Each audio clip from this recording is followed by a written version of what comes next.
O Evangelho segundo Lucas. Capítulo 20. Aconteceu que num daqueles dias, estando Jesus a ensinar o povo no templo e a evangelizar, sobrevieram os principais sacerdotes e os escribas, juntamente com os anciãos, e o arguíram nestes termos: Dize-nos, com que autoridade fazes estas coisas? Ou quem te deu essa autoridade? Respondeu-lhes: Também eu vos farei uma pergunta. Dizei-me, o batismo de João era dos céus ou dos homens? Então eles arrazoavam entre si. Se dissermos do céu, ele dirá: Por que não acreditastes nele? Mas se dissermos dos homens, o povo nos apedrejará, porque está convicto de ser João um profeta.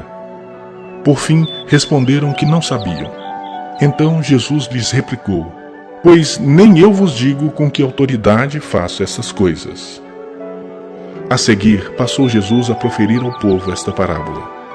Certo homem plantou uma vinha, arrendou-a a lavradores e ausentou-se do país por prazo considerável. No devido tempo, mandou um servo aos lavradores para que lhe dessem do fruto da vinha. Os lavradores, porém, depois de o espancarem, o despacharam vazio. Em vista disso, enviou-lhes outro servo, mas eles também a este espancaram e, depois de o ultrajarem, o despacharam vazio. Mandou ainda um terceiro, também a este, depois de o ferirem, expulsaram.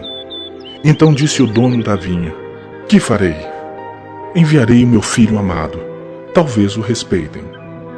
Vendo-o, porém, os lavradores arrazoavam entre si, dizendo: Este é o herdeiro, matemo-lo, para que a herança venha a ser nossa.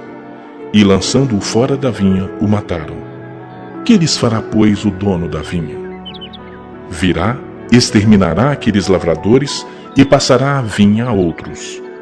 Ao ouvirem isso, disseram: Tal não aconteça. Mas Jesus, fitando-os, disse: Que quer dizer, pois, o que está escrito: A pedra que os construtores rejeitaram, esta veio a ser a principal pedra angular. Todo o que cair sobre esta pedra ficará em pedaços, e aquele sobre quem ela cair ficará reduzido a pó. Naquela mesma hora, os escribas e os principais sacerdotes procuravam lançar-lhe as mãos, pois perceberam que, em referência a eles, dissera esta parábola, mas temiam o povo. Observando, subornaram emissários que se fingiam de justos para verem se o apanhavam em alguma palavra, a fim de entregá-lo à jurisdição e à autoridade do governador.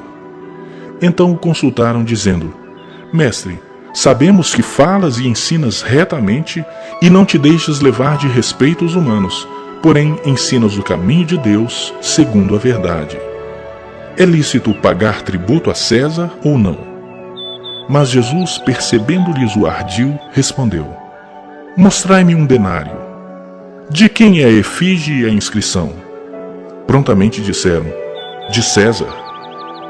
Então lhes recomendou Jesus: Dai, pois, a César o que é de César, e a Deus o que é de Deus. Não puderam apanhá-lo em palavra alguma diante do povo, e, admirados da sua resposta, calaram-se.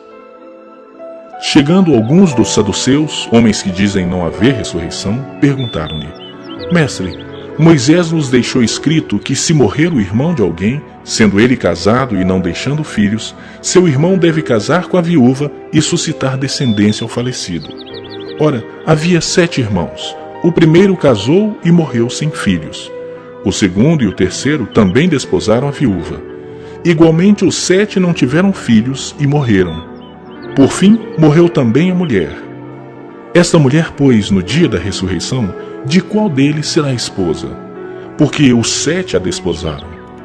Então lhes acrescentou Jesus: Os filhos deste mundo casam-se e dão-se em casamento, mas os que são havidos por dignos de alcançar a era vindoura e a ressurreição dentre os mortos não casam nem se dão em casamento, pois não podem mais morrer, porque são iguais aos anjos e são filhos de Deus, sendo filhos da ressurreição.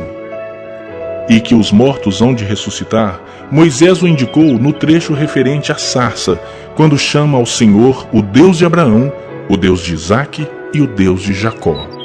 Ora, Deus não é Deus de mortos, e sim de vivos. porque para ele todos vivem. Então disseram alguns dos escribas: Mestre, respondeste bem. Dali por diante, não ousaram mais interrogá-lo. Mas Jesus lhes perguntou: Como podem dizer que o Cristo é filho de Davi? Visto como o próprio Davi afirma no livro dos Salmos: Disse o Senhor ao meu Senhor: Assenta-te à minha direita, até que eu ponha os teus inimigos por estrado dos teus pés. Assim, pois, Davi lhe chama Senhor, e como pode ser ele seu filho? Ouvindo-o todo o povo, recomendou Jesus a seus discípulos: Guardai-vos dos escribas, que gostam de andar com vestes talares e muito apreciam as saudações nas praças, as primeiras cadeiras nas sinagogas e os primeiros lugares nos banquetes, os quais devoram as casas das viúvas e, para o justificar, fazem longas orações. Estes sofrerão juízo muito mais severo.